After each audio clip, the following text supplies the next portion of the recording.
Hello student, कैसे आप लोग? उम्मीद करता आप लोग ठीक हो गए। आपका मेरे यूट्यूब चैनल संजीव ज्ञान गुरुकुल पर स्वागत है। आज मैं आपको क्लास 8 का मैथ में गणित में वर्ग और मूल चैप्टर का प्रश्न मिलेगी 5.3 का न्यू एनसीईआरटी बुक के आधार पर मैं आपका प्रश्न एक सॉल्व करके समझाऊंगा, ठीक है। और यदि आप वीडियो को पसंद आए तो प्लीज मेरे वीडियो को लाइक शेयर कर दीजिएगा। और यदि आप वीडियो पर नहीं तो सब्सक्राइब बटन प्रेस कर बेल आइकन प्रेस कर और पर क्लिक कर दीजिएगा ताकि हमारी हेल्प पहले आने वाली वीडियो को नोटिफिकेशन आपको समय समय पर मिलती रहे, ठीक है। और प्रश्न एक सॉल्व करने से पहले मैं आपको एक बात कह दूं कि वीडियो को पूरा अंत तक देखिएगा, बीच में कहीं भी स्किप मत कीजिएगा, नहीं तो आपको वीडियो में प्रश्न काल अच्छी प्रकार से समझ में नहीं आएगा, ठीक है। और प्रश्नावली 5.3 के पिछले अध्याय का जितना भी आपका प्रश्नावली है सबका सोल्यूशन मैंने आपका सॉल्व करके समझा दिया। आप उनका वीडियो हमारे डिस्क्रिप्शन 5.3 के बॉक्स पर देख सकते हैं, ठीक है। तो आज मैं आपको प्रश्न एक बताता हूँ। देखिए प्रश्न एक क्या कह रहा है, निम्नलिखित संख्याओं के वर्गमूल ज्ञात करने में इकाई अंक की क्या संभावना है। बोला गया निम्नलिखित संख्या जो निम्नलिखित संख्याएं है इनका वर्गमूल ज्ञात करने में आपको इकाई अंक की क्या संभावना है, ठीक है। तो देखिए यहाँ आपको एक नया चीज है, आपका वर्गमूल। आप लोग तो अभी तक आप लोग वर्ग जानते थे क्या होता है, ठीक है। देखिए वर्ग के बारे में आपको बता देता हूँ। देखिए जैसे यहाँ आपका वर्ग वर्ग ठीक है। अगर आप एक का वर्ग करते, वर्ग यानी स्क्वायर, ठीक है, तो एक को आप क्या कीजिएगा, दो बार गुना कीजिएगा, एक गुना एक, तो आपका एक ही आएगा।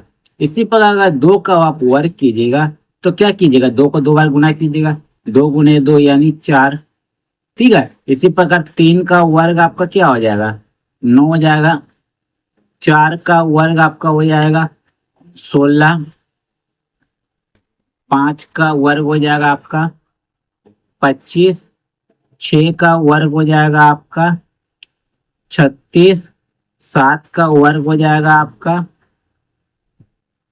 49 और एट का वर्ग हो जाएगा आपका 64। नाइन का वर्ग हो जाएगा आपका कितना, 81। और 10 का आपका वर्ग कितना हो जाएगा, 100। ये हो गया आपका वर्ग। तो वर्ग तो आप समझ गए कि ये वर्ग होता है, स्क्वायर होता है, ठीक है करना।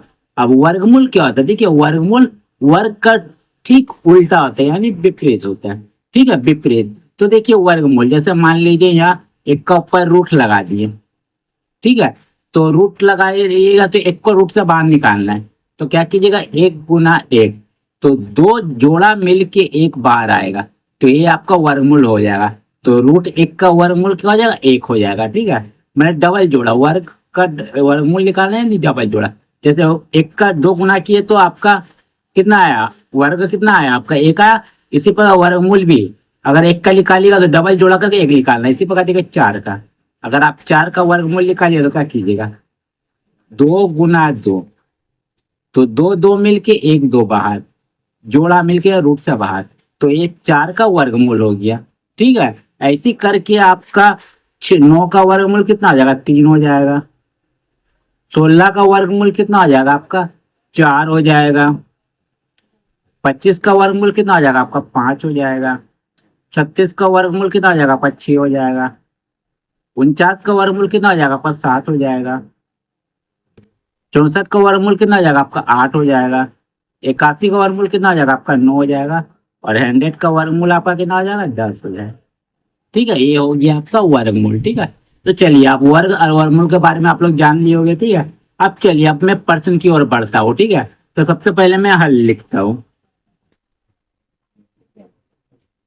हल, ठीक है। मैंने हल लिख दिया, ठीक है। अब हल लिख देता हूँ तो देखिए पहला नंबर प्रश्न को लिखता हूँ, ठीक है। तो बोला गया है निम्नलिखित संख्या को वर्ग ज्ञात करने में इकाइयों की क्या भूमिका है। तो यहाँ लिखिएगा 9801 के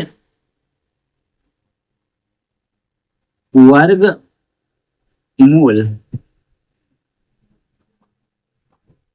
वर्गमूल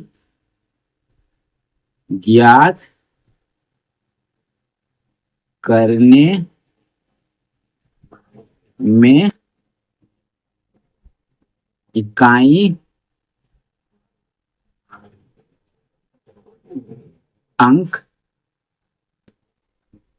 की, अंक की समझाने के लिए था आपका, ठीक है। अंक की संभावना, संभावना, संभावना कितना हो जाएगा, ठीक है।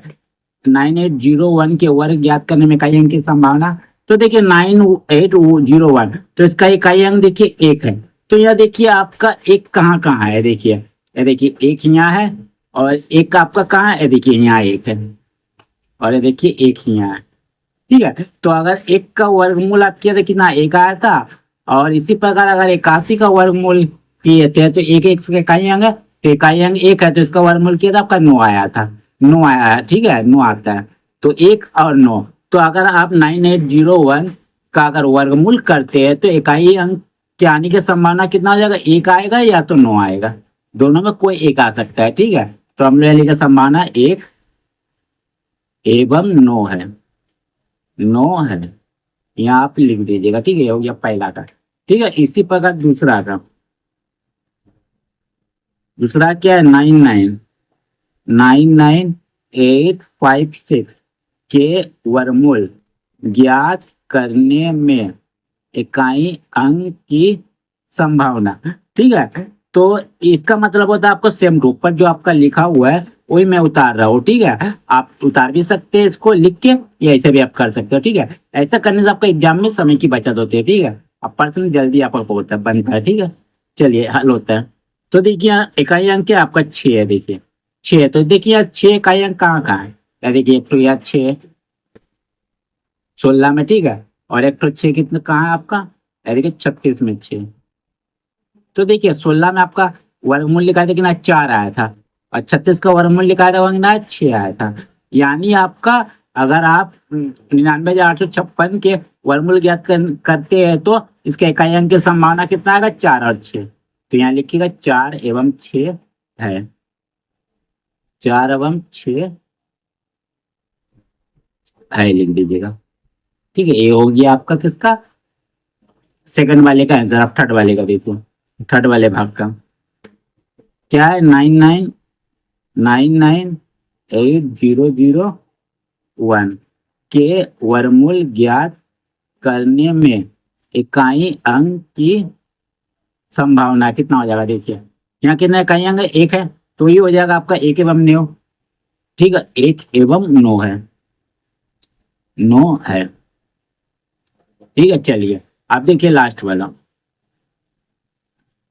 लास्ट वाला भाग कितना आपका, आई भी क्या है, 65 7 6 6 6 025 के वर्गमूल ज्ञात करने में इकाई अंक की संभावना कितना हो जाएगा आपको, देखिए लास्ट में ना 5 है, तो देखिए 5 यहाँ कहाँ आ रहा है, देखिए 5 ही आ रहा है, देखिए इकाई अंक 25 का। ठीक है, तो 25 और कहीं 5 है, नहीं है ये, तो अगर आप 5 इकाई अंक 5 है उसका वर्गमूल करेगा तो आपका 5 ही आएगा। ठीक है, और कोई संख्या सिर्फ 5 आएगा, 5 है। ठीक है, ये हो गया आपका चारों भाग का आंसर। ठीक है, ये आपका आंसर हो गया। ठीक है, तो कभी भी आपका किसी भी संख्या का अब वर्गमूल ज्ञात करते हैं, उसका इकाई अंक 1 है तो इकाई अंक आने की संभावना 1 या 9 होगा। अगर आपका इकाई अंक 6 है, वर्गमूल ज्ञात करते हैं तो उसका संभावना कितना होगा, 4 और 6 हो जाएगा, 1 का तो ये होगा, और 5 होगा तो 5 का 5 ही आएगा। ठीक है, तो बस यही आपका इसका आंसर हो गया। ठीक है, तो उम्मीद करता हूँ यह वीडियो आपको पसंद आया होगा। ठीक है, यदि आपको मेरा यह वीडियो पसंद आया तो प्लीज मेरे वीडियो को लाइक से सब्सक्राइब कर दीजिएगा, और यदि आपको वीडियो समझने में कोई कष्ट हो तो आप मुझे कमेंट कर सकते हैं, और यदि आपने इससे पिछले दिया वीडियो नहीं देखा तो आप मेरे डिस्क्रिप्शन के प्लेलिस्ट पर जाकर देख सकते हो। ठीक है, तो फिर मिलते हैं इसके नेक्स्ट वीडियो में, यानी प्रश्न नंबर 2 में। तब तक के लिए धन्यवाद।